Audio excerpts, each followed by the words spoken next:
C'est une cour carrée, et qui n'a rien d'étrange. Sur les flancs, l'écurie, et les tables au toit bas. Ici près, la maison. Là-bas, au fond, la grange, sous son chapeau de chaume et sa jupe en plâtras. Le bac, où les chevaux au retour viendront boire, dans sa berge de bois, est immobile et dort.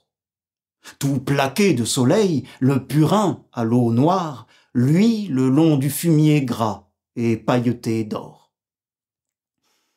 Loin de l'endroit humide où gît la couche grasse, au milieu de la cour, où le crottin plus sec, riche de grains d'avoine en poussière, s'entasse, la poule l'éparpille à coups d'ongles et de bec.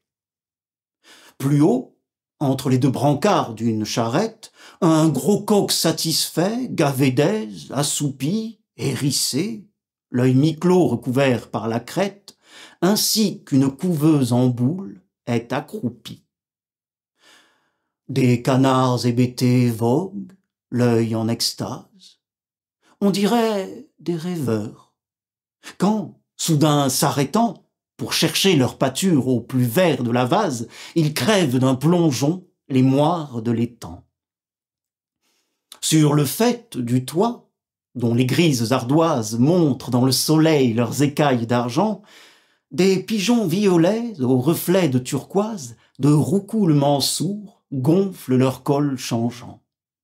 Leur ventre bien lustré, dont la plume est plus sombre, fait tantôt de l'ébène et tantôt de l'émail. Et leurs pattes, qui sont rouges parmi cette ombre, semblent sur du velours des branches de corail. Au bout du clos, bien loin, on voit paître les oies et vaguer les dindons, noirs comme des huissiers. Oh, qui pourra chanter vos bonheurs et vos joies? Rentiers, faiseurs de l'art, philistins, épiciers. Oh, vie heureuse des bourgeois! Qu'avril bourgeonne ou que décembre gèle, ils sont fiers et contents. Ce pigeon est aimé 3 jours par sa pigeonne, ça lui suffit. Il sait que l'amour n'a qu'un temps. Ce dindon a toujours béni sa destinée. Et quand vient le moment de mourir, il faut voir cette jeune oie en pleurs. C'est là que je suis né. Je meurs près de ma mère et j'ai fait mon devoir. Son devoir, c'est-à-dire elle blâmait les choses inutiles, car elle était d'esprit zélé, et quand des papillons s'attardaient sur des roses, elle cassait la fleur et mangeait l'être ailé. Elle a fait son devoir, c'est-à-dire que onc, elle n'eut de souhait impossible. Elle n'eut aucun rêve de lune, aucun désir de jonque l'emportant sans rameur sur un fleuve inconnu. Elle ne sentit pas lui courir sous la plume de ces grands souffles fous qu'on a dans le sommeil, pour aller voir la nuit comment le ciel s'allume et mourir au matin sur le cœur du soleil. Et tous sont ainsi faits. Vivre la même vie toujours, pour ces gens-là, cela n'est point hideux. Ce canard n'a qu'un bec et n'eut jamais envie ou de n'en plus avoir, ou bien d'en avoir 2.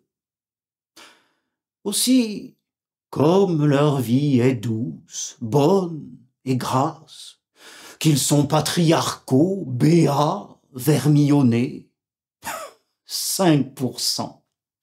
Quel bonheur de dormir dans sa crasse, de ne pas voir plus loin que le bout de son nez.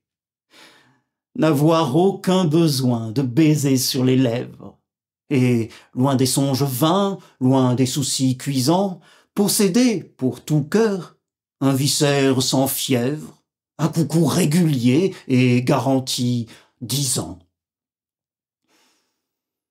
Oh, les gens bienheureux! Tout à coup, dans l'espace, si haut qu'il semble aller lentement, Un grand vol en forme de triangle arrive, plane et passe. Où vont-ils? Qui sont-ils? Comme ils sont loin du sol. Les pigeons, le bec droit, poussent un cri de flûte qui brise les soupirs de leur col redressé et sautent dans le vide avec une culbute. Les dindons, d'une voix tremblotante, ont gloussé. Les poules, picorant, ont relevé la tête.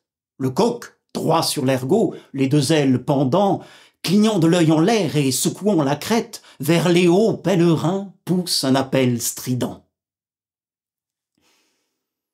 Qu'est-ce que vous avez, bourgeois? Soyez donc calmes. Pourquoi les appeler sots? Ils n'entendront pas. Et d'ailleurs, eux qui vont vers le pays des palmes, crois-tu que ton fumier est pour eux des appâts? Regardez-les passer. Eux, ce sont les sauvages.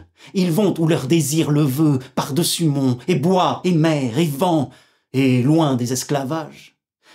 L'air qu'ils boivent ferait éclater vos poumons. Regardez-les.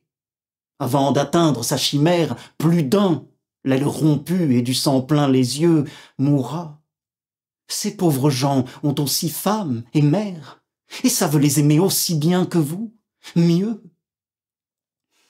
Pour choyer cette femme et nourrir cette mère, ils pouvaient devenir volailles comme vous. Mais ils sont avant tout les fils de la chimère, des assoiffés d'azur, des poètes, des fous.